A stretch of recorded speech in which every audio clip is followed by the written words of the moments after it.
अस्सलाम वालेकुम, क्या हाल चाल है सबके? तो यार आज आप लोगों ने ना एक बात इग्नोर करनी है। वो मैं जिस जगह पे बैठा हूँ ना यहाँ पे लाइट नहीं है। तो छोटी सी भी कोई मूवमेंट होती है ना बाहर तो उसकी आवाज़ आ रही है। तो रंग बिरंगी आप लोगों को आज आवाज़ें आएंगी तो आप लोगों ने जो है ना उनको इग्नोर करना है। जो असल आवाज़ है ना इसके ऊपर फोकस करना है। अच्छा यार आज मैं आप लोगों को ना जो है ना थोड़ी सी एक एक्स्ट्रा चीज़ें बताऊंगा। ये B1 मेरे पास पेयर खुला हुआ है, ठीक है। तो यार एक ना जुमला बड़ा मशहूर है ट्रेडिंग के अंदर ना। तो लोग कहते हैं ना trend is your best friend. ठीक है, ट्रेंड इज योर फ्रेंड। यानी कि जिस डायरेक्शन को मार्केट का ट्रेंड है ना आपने उसी डायरेक्शन को जाना है। ठीक है। अब यार जो मतलब इस तरह की जो बातें होती है ना छोटी छोटी मतलब जो छोटी छोटी बातें होती हैं इनके बड़े बड़े मतलब होते हैं। ये चीजें जो है ना हमेशा लोगों को कंफ्यूज करने के लिए होती हैं। मेरा मानना ये है, ये जो है ना आप कह लें कि ट्रेडिंग के अंदर एक बहुत ही बड़ा सच है और बहुत ही बड़ा झूठ है। आज मैं आप लोगों को बताऊंगा सच कैसे है और झूठ कैसे है, ठीक है। अच्छा देखें जरा, अगर मैं यहाँ से इसके ट्रेंड की बात करूँ ना, भी ये ट्रेंड चल रहा है। लोग पता क्या कहते हैं, ट्रेंड इज यूर फ्रेंड। ये आपका फ्रेंड है, ये आपका फ्रेंड नहीं है। फिर ये आपका फ्रेंड है, ये आपका फ्रेंड नहीं है। ये आपका फ्रेंड है, ये आपका फ्रेंड नहीं है। ये आपका फ्रेंड है, ये आपका फ्रेंड नहीं है। ठीक है। एक बात हमेशा याद रखिएगा, 90% जो आपकी ट्रेडिंग है, जो 90% ट्रेडिंग है वो आप लोगों की साइकोलॉजी पे जो है ना वो डिपेंड करती है। ठीक है। और साइकोलॉजी किस चीज़ के ऊपर डिपेंड करती है?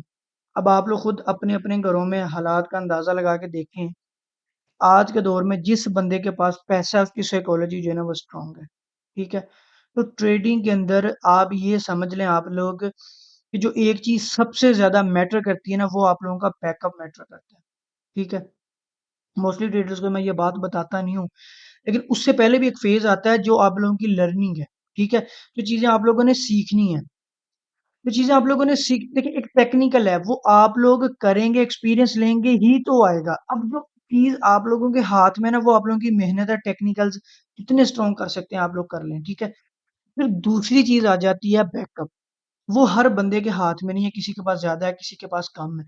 जिनके पास ज़्यादा है ना, वो क्या करते हैं, वो बर्बाद करते हैं ज़िंदगी जिनके पास कम है, उनकी। कैसे बर्बाद करते हैं? आप लोगों को मैं जो है ना कुछ चीज़ें देखें, मैं अभी इतना बड़ा जो है ना वो यूट्यूबर नहीं बना हूँ या मैं आप कह लें कि इतना बड़ा ट्रेडर नहीं हूँ कि मैं जो है ना किसी की कोई बुराइयाँ निकालूँ, ठीक है? लेकिन कुछ पॉइंट ऐसे गलत हैं जो मेरा फ़र्ज़ बनता है कि मैं आप लोगों को बताऊँ, ठीक है? एक बात आप लोग समझिएगा ज़रा, ये B1 है ना, अभी यहाँ से मार्केट ऊपर गई है। एक बंदा है उसने यहाँ पे ट्रेडें और लगाना शुरू कर दी हैं जस्ट बिकॉज़ कि आप ये अंदाज़ा लगा लें कि उसने सिर्फ़ इस पॉइंट को मार्क किया है, ठीक है? ये मार्केट ऊपर गई है, उसके ज़हन में ये आया कि अब मार्केट ने इस एरिया को ब्रेक किया, मार्केट यहाँ से ऊपर जाएगी, ठीक है? अब वो सिर्फ़ और सिर्फ़ किस बेस के ऊपर एंट्री ले रहा है, वो सिर्फ़ और सिर्फ़ इस बेस पे एंट्री ले रहा है कि यार मार्केट जो है ना वो ट्रेंड में आ गई, यानी कि बाय ट्रेंड जो है ना वो चल गया। लेकिन यहाँ से मार्केट जो है ना वो नीचे ब्रेक कर गई। अब उस बंदे के पास बैकअप इतना ज़्यादा पड़ा है कि वो वेट करता जा रहा है, करता जा रहा है, करता जा रहा है। उसके लिए ये मुहावरा बिल्कुल ठीक है कि ट्रेंड इज़ योर फ्रेंड। उसको कोई मसला नहीं है, वो यहाँ से लेके यहाँ तक लिमिट लगाएगा, फिर साथ ही ट्रेंड चेंज होकर ऊपर जाएगा, उसका सारा जो है ना लॉस प्रॉफिट में कन्वर्ट हो जाएगा। लेकिन उसके अल्टरनेटिव एक और बंदा जिसके लिए ये मुहावरा बिल्कुल गलत है कि ट्रेंड इज योर फ्रेंड, वो बेचारा जो है ना वो खत्म हो गया। अब देखें ना यहाँ से लेके यहाँ तक काउंट करें कि कितने जो है ना वो आप लोगों के पिप बनते हैं, ठीक है। ये अगर मैं आप लोगों को बताऊं ना, मार्केट यहाँ पे जो है ना ये बन रही है, कोई ये जो है ना लाइन लगी है 122 और ये 980, यानी कि ये कोई 140 के करीब-करीब जो है ना वो पिप बन रहे हैं, ठीक है? समझ आ रही है आप लोगों को एक बात? तो 140 कोई बंदा भी जो है ना वो नॉर्मल अपनी इक्विटी के साथ 140 पिप जो है ना उनको होल्ड नहीं कर सकता। वो जैसे ही होल्ड करेगा तहस-नहस हो जाएगा, ठीक है? एक उसका ऐसा एसएल हो गया ना, अब देखें B1 जा ऊपर ही रहा है। सारे लोग मज़े कर रहे हैं बड़ी इक्विटी वाले, लेकिन छोटी इक्विटी वाले जो है ना वो बेचारे सर्वाइव करते हैं, ठीक है? तो यार हमेशा जो रूल्स बड़े लोग बनाते हैं ना वो उनके लिए होते हैं, छोटे लोगों के लिए नहीं होते हैं। तो मैं जो ट्रेडिंग करता हूँ ना, मैं ट्रेडिंग करता हूँ, देखिए ना बड़े लोगों को मुझसे एतराज़ है कि आप बड़े रिज़ल्ट शो नहीं करवाते। मैं कहता हूँ यार उससे आप लोगों का क्या फ़ायदा होगा? मेजॉरिटी जो है ना वो छोटे ट्रेडर हैं, ठीक है? छोटे ट्रेडर से पैसा लोग लेके बड़े ट्रेडर को जो है ना वो देते हैं। ठीक है? ये बात मैं आप लोगों को बता पता क्यों रहा हूँ? ताकि आप लोगों के ज़हन में एक बात अच्छे तरीके से बैठ जाए कि आप लोगों ने ट्रेडिंग वैसे नहीं करनी है जैसे बड़े लोग करते हैं। उनके पास पैसा अपना नहीं होता है, उन्होंने बड़े तरीकों से पैसा कमाया होता है, ट्रेडिंग के अंदर बड़े तरीके हैं पैसा कमाने के। उन्होंने उन तरीकों से पैसा कमाया हुआ है, उनके पास लोगों का पैसा होता है, डिफरेंट तरीके से उनके पास जो है ना वो इन्वेस्टर होते हैं, काफ़ी चीज़ें होती हैं, ठीक है? उनके और आपके स्टाइल में ज़मीन आसमान का फ़र्क है। आप लोग कभी भी उनके स्टाइल से ट्रेड नहीं करेंगे। एक छोटा ट्रेडर जब भी आगे निकलता है, उसका अपना स्टाइल होता है ट्रेडिंग के अंदर, इस वजह से वो आगे निकलता है दूसरे ट्रेडर से। ठीक है? जो बड़े ट्रेडर्स हैं, उनसे आगे इसलिए निकलता है, वो स्टाइल अपना चूज़ करता है। अगर वो उनके स्टाइल पे चलेगा ना, तो वो पीछे ही रहेगा। ये मार्केट है ही नहीं छोटे ट्रेडर्स के लिए। ठीक है? अब छोटे ट्रेडर जो है ना, अगर उनके लिए मार्केट नहीं है, तो फिर वो कैसे काम करेंगे? उनके लिए भी ये मार्केट है। उनका स्टाइल थोड़ा-सा अलग है, ठीक है? जो चीज़ हमें सिखाई जाती है, जैसे करवाई जाती है, वैसे हकीकत नहीं है। मैं आज आप लोगों को बताता हूँ, ठीक है? तो B1 ना कुछ दिनों से बाय जा रहा है। कल के दिन में हम लोगों ने जो छोटे ट्रेडर हैं मेरे जैसे, हम लोग खुद को छोटे ट्रेडर ही कहेंगे, ठीक है? हम लोगों ने ये एरिया मार्क किया था ना कि मार्केट इस एरिया में आएगी, हम यहाँ से एंट्री लेंगे और मार्केट ऊपर जाएगी, लेकिन मार्केट नहीं आई, यहीं से ऊपर निकल गई। फिर भी जो बड़ी इक्विटी वाले ट्रेडर हैं, उन्होंने यहाँ पे ट्रेडें लगाई हैं। क्यों लगाई हैं? अपनी इक्विटी के ज़ोर पे वो लोग ट्रेड करते हैं, एनालिसिस के बेस पे ट्रेड नहीं करते हैं वो लोग, ठीक है? और फिर आप लोगों को बड़े-बड़े स्क्रीनशॉट जो है ना वो दिखाते हैं। अच्छा, अब देखें, हम लोगों ने ट्रेड कैसे की? हम लोगों ने इस वेज को पकड़ा। जिस बंदे ने इस वेज को पकड़ लिया, उसने होल्ड मारा हुआ, वो ट्रेडर जो है ना वो उनको बीट कर रहा है, उनके साथ जो है ना कंपैरिजन का मुकाबला कर रहा है, सारा कुछ जो है ना वो अपना कर रहा है, खुद को उनके मुकाबले में लेके आया हुआ है, ठीक है? अब मैं आज आप लोगों को बताऊँगा कि यार हमारा ट्रेडिंग स्टाइल क्या है, उनका ट्रेडिंग स्टाइल जो है ना वो क्या है, ठीक है? बेसिकली होता है टारगेट, उनका टारगेट अलग होता है, हमारा टारगेट अलग होता है, ठीक है? अच्छा, अब B1 ने किया क्या कि B1 इस टीएल को फॉलो करता है, ऊपर जा रहा है। अब हम लोग जो है ना वो मैं B1 को ट्रेड नहीं कर रहा हूँ। उसकी वजह क्या है कि B1 जब भी ट्रेंड के अंदर होता है ना, तो ये सबसे ज़्यादा मसला तब क्रिएट करता है आपके अकाउंट का, ठीक है? उसकी वजह होती है ये वाली रिट्रेसमेंट। अब देखिए ना, अब मार्केट कितने पॉइंट जो है ना वो कम से कम भी 200-250 पॉइंट जो है ना बल्कि 300 पॉइंट ऊपर खड़ी है। अब अगर यहाँ से ये रिट्रेसमेंट देता है तो डेफिनिटली ये 150 पिप की देगा, ठीक है? उसके बीच में छोटे-छोटे ज़ोन भी आएँगे, ये वाले। जैसे मैं अभी देख रहा था M30 के ऊपर, ये ज़ोन भी आएगा, ये जो है ना सपोर्ट भी आएगी, फिर ये वाली सपोर्ट भी आएगी, इसको मार्केट ने रिस्पेक्ट भी दी है, ठीक है? यहाँ से कल मार्केट पकड़ी भी है। तो ये सारी चीज़ें जो है ना हो रही हैं, लेकिन जब रिट्रेसमेंट होती है ना मार्केट की, तो बाज़ दफ़ा मार्केट डेडली हो जाती है, यानी कि डेंजरस हो जाती है आप लोगों के लिए। इसको फ़ेल किया, यहाँ पे आ गई, इसको फ़ेल किया, यहाँ पे आ गई, इसको फ़ेल किया, यहाँ से आके निकली, ठीक है? बड़ी इक्विटी वाले तो होल्ड कर लेंगे, लेकिन हम लोग होल्ड नहीं कर पाते हैं। तो मेरा मानना ये है कि range is your best friend, यानी कि जब मार्केट रेंज में होती है ना, तब बायर्स और सेलर्स इक्वल होते हैं, वो सबसे अच्छा फ़ेज़ होता है मार्केट का। उसमें बड़े-छोटे सारे इक्वल होते हैं। ये जो ट्रेंड होता है, ये हमेशा बड़े लोगों के लिए होता है। बड़ी मछलियाँ जो है ना इसको ऊपर लेके जाती हैं, ठीक है? तो मैं अगर आप लोगों को बताऊँ ना, मैंने कल के दिन में B1 को ट्रेड नहीं किया, मुझे ये डेडली लग रहा है। ठीक है? क्योंकि मुझे इतना पता है कि अगर 15 दिन मैं इसको छोड़ दूँ, मतलब 15 दिन इससे कमाता हूँ और 16वें दिन 1 दिन भी मेरा इसके अंदर बुरा लग गया ना, मैं होल्ड कर गया ना इसको और ये नीचे गिर गया, तो 15 दिन का प्रॉफ़िट कहीं नहीं जाएगा। तो जो मेरी ट्रेड है ना, मेरा ट्रेडिंग स्टाइल है, वो मुझे अभी इसमें नज़र नहीं आ रहा, इसलिए मैं इस पेयर को जो है ना वो छोड़ रहा हूँ। मैंने बहुत ही स्ट्रिक्ट जो है ना वो आप कह लें कि जो कह लें, ज़रा-सा भी मार्जिन वाला नहीं है, फुल मार्जिन निकाल के जो मैंने ज़ोन मार्क किया ना वो मैंने कल मार्क किया था कि भाई मैं इसको यहीं से ट्रेड करूँगा, अदरवाइज़ मैं इस पेयर को ट्रेड नहीं करूँगा।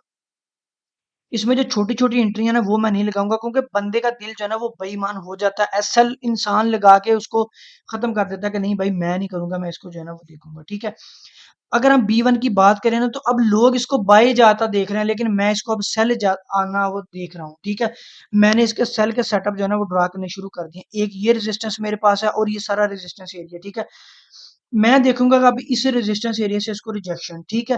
तो फिर जब ये वापस आएगा, तो वापस मैं इसको अपने इसी ज़ोन से जो है ना वो अगेन मार्केट को लूँगा, ठीक है? अदरवाइज़ मैं इसको छोड़ दूँगा, मेरे पास और अच्छे ऑप्शंस पड़े हैं, जो मेरे अकॉर्डिंगली हैं, ठीक है? मैं अभी इसको सेल यहाँ से जो है ना एक्सपेक्ट करूँगा कि मार्केट इस एरिया से जो है ना वो ये वाला ज़ोन जो मैंने मार्क किया, मार्केट सेल आए, ठीक है। अभी मैं आप लोगों को दूसरे पेड़ से बताऊंगा जो हमारी फेवर में है, जिससे हम लोग एंट्रियां ले सकते हैं। ठीक है, टारगेट हमारा 20 से 25 पिप है। क्यों हम लोग इतना बड़ा जो है ना वो पंगा लें? जिस दिन हमारे पास बड़ी इक्विटी आ जाएगी हम भी बड़े पंगे जो है ना वो लेंगे। ठीक है, B1 को फिलहाल जो है ना मैं सेल देख रहा हूँ, लेकिन अगर कोई बंदा स्पाई कैच करना चाहता है तो मैं उसको रोकूंगा नहीं, लेकिन यार काइंडली एसएल जरूर यूज कीजिएगा। एक आपका जो है ना 200 की इक्विटी में $50 अगर चले गए ना, तो आप लोगों का कम से कम भी जो है ना 25% इक्विटी आप लोगों के बीच में से निकल जाती है। ठीक है, ये बात हमेशा याद रखा कीजिएगा। उनके जो है ना एक एक परसेंट जो है ना उनके 1% इक्विटी में $2000 $3000 जो है ना वो आते हैं, हमारे 1% इक्विटी में $10 $15 आते हैं। तो ये हमेशा फर्क रखा करें। और जो है ना अपना ट्रेडिंग स्टाइल में जो बार बार लोगों को कहता हूँ ना कि यार जो स्ट्रेटेजी होती है ना, वो ये नहीं होती है कि भाई मुझे पैसे दे मैं आप लोगों को स्ट्रेटेजी बताऊं, दो इंडिकेटर लगा दिए, ये कर लिया वो कर लिया, स्पाइक कैच हो गया, स्पाइक डिटेक्टर। ये स्ट्रेटेजी नहीं होती है। अपनी इक्विटी को अपने हिसाब से यूज करना, मार्केट को अपने अकॉर्डिंगली यूज करना, ये बेसिकली स्ट्रेटेजी होती है। ठीक है, अब आ जाते हैं हम लोग क्रैश थोजन के ऊपर। देखें, क्रैश की हम लोगों ने बात की थी ना, अगर मैं आप लोगों को बताऊं तो यही हम लोगों ने टीएल लगाई थी ना। मैंने आप लोगों को बताया था ना कि मार्केट यहाँ पे थी, इस एरिया में मार्केट वापस आएगी क्योंकि सेलर्स ही यहाँ पे बैठा हुआ है। अगर यहाँ से रिजेक्शन दिखाएगी तो हम एंट्री लेंगे, अगर नहीं दिखाएगी तो हम वापस इसको इस एरिया में जो है ना वो देखेंगे। ठीक है, ये देखें पूरी H4 की पिछली कैंडल मार्केट ने जो है ना सुबह 5 बजे से लेके 9 बजे तक जो है ना यहाँ पे तकरीबन 50 पिप जो है ना दी है। जो बंदा भी सुबह सुबह उठा है उसका टारगेट जो है ना आराम से अचीव हो गया होगा। ठीक है, ऐसा नहीं है कि मार्केट अचानक से गिरी, ये देख ले मार्केट ने यहाँ पे आके प्रॉपर आप लोगों को एविडेंस दिए हैं, उसके बाद मार्केट जो है ना वो नीचे आई है। ठीक है, ये जो है ना वो यही वो आपका बन रहा था एरिया। ठीक है, ये जो है ना वो आपका एरिया बन रहा था। अगर आप लोग छोटे टाइम फ्रेम के अंदर देखेंगे तो वहां पे भी आके मार्केट ने ये देखें रिजेक्शन ली है, छोटी सी रेंज बनाई है, उसके बाद मार्केट नीचे आई है। ठीक है, अगर नहीं किसी ने एंट्री ली फिर जब मार्केट वापस गई है तो ये एक किस्म का जोन है। ठीक है, अब ये जोन बहुत छोटा है, अगर आप इसके ऊपर थोड़ा सा एसएल लगाएंगे ना, कुछ लोग कहते हैं कि यार जोन के ऊपर एसएल, भाई देखें मेरी बात सुने, जोन के ऊपर एसएल पता क्या था? यहाँ पे एसएल जोन खत्म हो रहा है ना, इससे मैक्सिमम 5 पे ऊपर लगा दें, ये यहाँ पे लगा दें 5 पे ऊपर, इसके ऊपर लगा दें। ठीक है, जब जोन खत्म हो गया ना फिर बात खत्म है, फिर एसएल जोन के फौरन बाद ही होता है। अगर जोन टूट गया ब्रेक हो गया फिर बात ही खत्म है। अगर किसी के पास इक्विटी बड़ी है तो ये उसको वो as a minor support consider करके इसके ऊपर एसएल लगा सकता है 5 पॉइंट ऊपर। ये ऐसे कर ले, 9 और 5 14 हो गए, ये उसने एसएल जो है ना वो लगा दिए। देखिए असल पॉइंट इसका यही है, सपोर्ट रेजिस्टेंस का, ये रेजिस्टेंस है ना इसका असल पॉइंट यही है।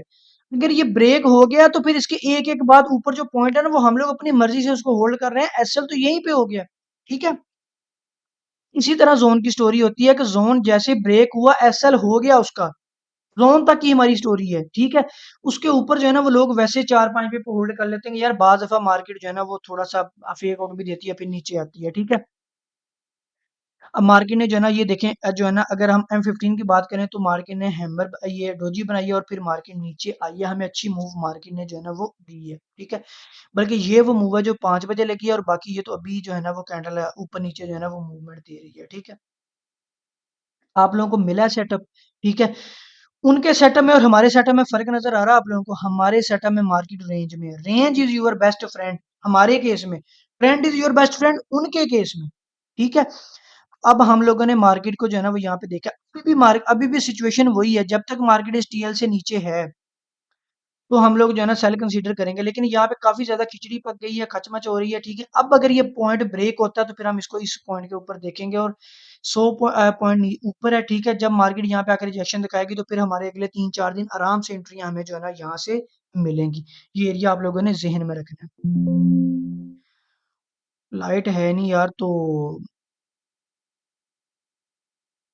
अच्छा, अगर मैं बूम 500 की बात करूँ ना, देखें जरा, ये एरिया मैंने आप लोगों को बताया था, ये वाला। ठीक है, ये एरिया मैंने आप लोगों को बताया था, यहाँ से मार्केट ने रिजेक्शन नहीं दी। जब मार्केट ने इस एरिया में रिजेक्शन नहीं दी है ना तो मैंने एंट्री नहीं ली।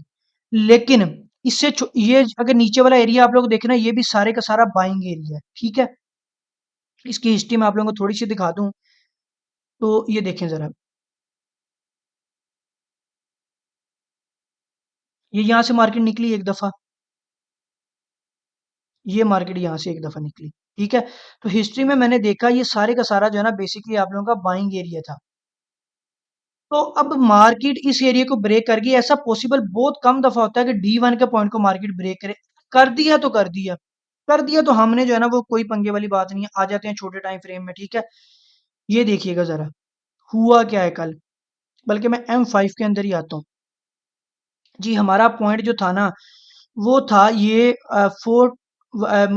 219 यानी कि 220 यानी कि 220 पॉइंट था हमारा, जो मार्केट ने ब्रेक किया है। अच्छा, जब ब्रेक किया ना उसके फौरन बाद मार्केट ने जो है ना, मैंने आप लोगों को बताया ना कि बाइंग एरिया था, अब मार्केट ने उसको ब्रेक करने के बाद वेज बनाना शुरू कर दिया। जब मार्केट ने ये वेज बनाना शुरू किया है ना, तो साथ ही मार्केट ने डाइवर्जेंस बनाना शुरू कर दिया। इसका मतलब है कि वो जो पॉइंट था ना हमारा सपोर्ट वाला D1 के ऊपर, उससे नीचे सारे का सारा जो है ना वो बाइंग एरिया है, ये वाला, ठीक है।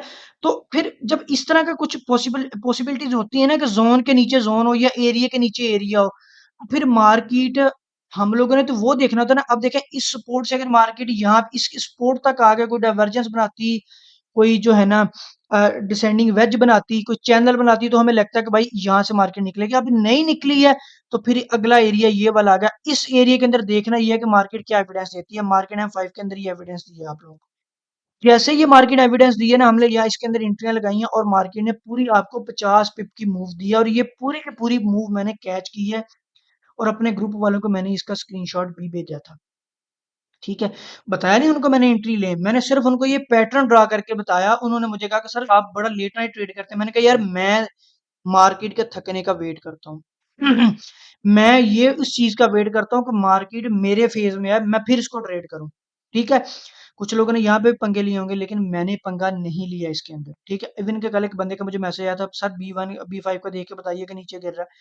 तो यार नीचे गिरना ही है, यहाँ पे कौन सी चीज है, कुछ भी नहीं है। यहाँ पे आके मार्केट डाइवर्जेंस बनाई है, ठीक है, बायर्स आना शुरू हुए हैं और फिर मार्केट ऊपर चली गई, ठीक है।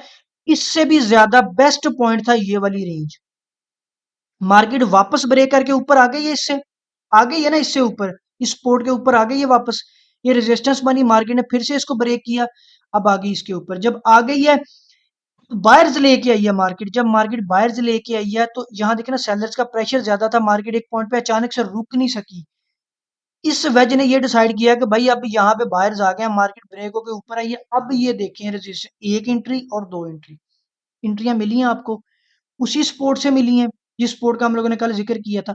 लेकिन मार्केट ने फेक आउट दिया, नीचे बाइंग जोन था। मार्केट की जब नीचे आई ना, असल में ये बाइंग जोन था, यहाँ पे बायर्स नहीं थे, ये बायर जोन था। इसका मतलब है कि बायर्स इस एरिया से आना शुरू हुए। जैसे बायर्स आना शुरू हुए, उन्होंने मार्केट को ऊपर ले जाना शुरू कर दिया। जब ऊपर ले जाना शुरू किया तो फिर जो इस सपोर्ट वाले बायर्स थे वो भी एक्टिव हो गए। पहले वो इतनी ताकत नहीं रखते थे, लेकिन जब नीचे वाले साथ मिले हैं फिर वो ताकत रखते। एक एंट्री, दो एंट्री, अब अगर यहाँ पे आएगी फिर हमें देगा। अच्छा, आज के दिन में अगर ये रेंज में रहेगा, एक ये सपोर्ट है, ठीक है, ये जो है ना ये भी एक अच्छा पॉइंट बन रहा है। ये आप लोगों ने खुद ड्रा करना, मैं इसको डिलीट कर देता हूँ। और दूसरा पॉइंट ये है, अगर इस रेंज में और इस रेंज में मार्केट आज रेंज बनाती है, आज हमें B1 के अंदर स्पाइक स्पाइक देखने को मिलेंगे, यहाँ पे भी और यहाँ पे जो है ना आज हमें स्पाइक स्पाइक जो है ना वो देखने को मिलेंगे, ठीक है। इस एरिया में और इस एरिया में आप लोगों ने इसको आज इंशाल्लाह ट्रेड करना है सेटअप के साथ, इस स्पोर्ट से एसएल के साथ, ठीक है। अगर इस एरिया में आके इस तरह का फिर से कोई वेज बनता है तो फिर हम उसको ट्रेड करेंगे। वेट किया करें पैटर्न के बनने का, ना कि आप लोग यहाँ से एंटर हो जाए पैटर्न यहाँ पे आके बने, जब पैटर्न बन जाए तब आप लोगों के पास इक्विटी ना हो। मैं आप लोगों को डेली पैटर्न के ऊपर ट्रेड सिखाता हूँ ना।